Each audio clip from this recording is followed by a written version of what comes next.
But the challenge is that climate finance, and climate finance has been couched or defined in a way that seems to make it look as if it's a voluntary donation or contribution from the benevolent rich countries to African countries, which of course have meant that most of the climate financing has been voluntary, they have been meager, and of course have addressed the issue of adaptation and resilience in a piecemeal manner. And of course, that has underscored the fact that most of the adaptation financing expected are stated in various nationally determined contributions of various African countries have not been met or even have any prospect of being met. And there is need to reframe the question of climate financing to reflect climate justice for Africa, in the sense that we have known that Africa contributes very minimally, to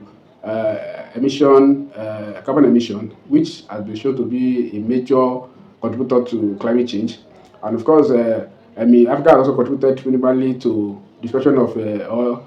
production of environmentally destructive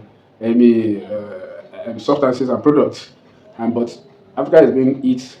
worse, this situation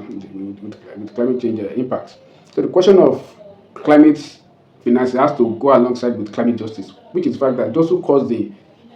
crisis in the first place, the advanced economies, the industrialized economies, need to pay up, for the impact of their development too on the earth, and of course the poor countries. Just as they have amassed enough wealth through the industrialization and development, they also need to pay up, a kind of compensation and reparation for the world, and of course the poor countries, which is very essential. If you look at it from various scientific or various research that have been conducted, I did one in my recent book on climate imperialism in Africa, which shows that if the advanced and industrialized economies are made to pay up a tiny amount of compensation through using the social cost of carbon approach, it will only take very meager or marginal part of their GDP, and it will mean a lot to develop both mitigation and adaptation capacity in the developing and poor countries, especially in Africa. So the question of climate financing must be raised alongside the question of climate justice. One of the other factors, reasons why the why the need to raise the question of climate justice beyond question of voluntary benevolence is the fact that Africa's resources, natural resources especially, the rainforest, the wetlands, the mangroves, have been playing enormous role to stabilize the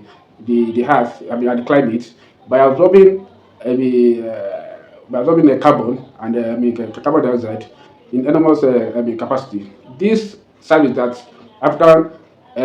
society, Africa is paying for the world, is giving to the world, need to be paid for by those who are destroying the environment. And I think that debate should reflect that. And more importantly, is the fact that the question of collaborative and collective action, to solve the question of climate change, it goes beyond just benevolence or voluntary contribution. It has to do with having a planned approach, how much is needed to develop